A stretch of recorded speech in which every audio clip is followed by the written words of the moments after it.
All right, now to some world news. The United States cuts Gaza ceasefire talks short, saying Hamas is showing a lack of desire to reach a truce. This is happening as humanitarian conditions worsen in Gaza. Leah Bino is joining us from the Live Center this morning, tracking the very latest. Good morning, Leah. Good morning. Yes, the U.S. negotiating team is leaving Qatar and returning home to discuss next steps. The ceasefire talks have been stalled over competing demands for ending the war.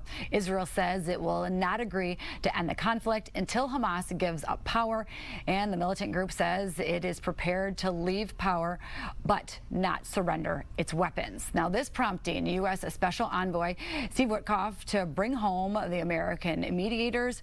Witkoff saying, in part, Hamas does not appear to be coordinated or acting in good faith. We will now consider alternative options to bring the hostages home and try to create a more stable environment for the people of Gaza.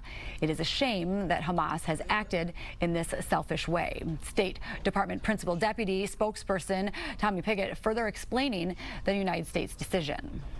Israel has long accepted the deal on the table, and Hamas has long rejected it. I mean, this is about, it's never been our commitment to a ceasefire. That's never been the question here. We have engaged in good faith to try to achieve a ceasefire. The question has always been with Hamas.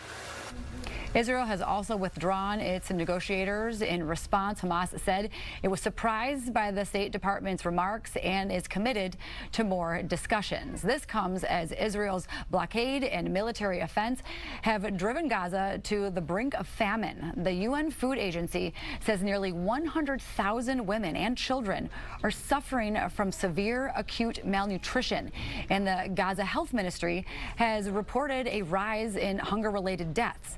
This comes less than a week after 85 Palestinians were killed while trying to reach food, marking the deadliest day for aid seekers in the war. Now, yesterday, French President Emmanuel Macron announced that France will recognize Palestine as a state, as he says he has grown increasingly angry over Israel's actions. Macron will formalize the decision at the U.S. General Assembly in September. More than 140 countries now recognize a Palestinian state, but France will be the largest power to do so. Now, today, British Prime Minister Keir Starmer says he will be holding an emergency call with officials from Germany and France to discuss how to get food to those in need and further the process to build lasting peace in that area. We, of course, will be watching and keep you updated. Yeah, absolutely. Okay, very developing story. Thank you, Leah.